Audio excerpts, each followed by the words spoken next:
Kev giving you cruise at all. What? Kev, don't bring me to the CDC thing. I'll just stay away from that trap. Come on, Kev. Yeah.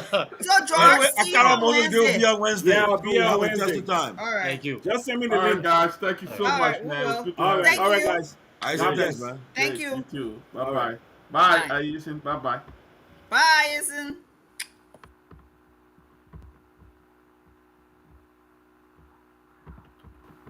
Ben bringing you the closing argument on KMTV, and thanks for watching. But before we go, let's acknowledge some of our folks who were actually watching via YouTube. I want to say thanks to Elizana Gakpa, who has been watching through YouTube, and thanks to this person is Quiet Storm. Thanks for watching via YouTube, and the legendary Swa has also been watching on YouTube. Thanks to Jefferson Francis Kolaku, who has been watching via Facebook. Ben Cope has also been watching. Wele Tumu Blay has been watching via Facebook. Patrick Clark. Thanks to all of you for watching and burning your data on the closing argument. Well, we say thanks to the management of Hot FM for relaying this program. Thanks also to Puma FM in Bombay County for relaying. This is the closing argument, and it has come to a close. My name is Aisiniba, and join us on Wednesday when District Number 8 Representative Akaras Moses Gray will be here as our prime guest. Good night.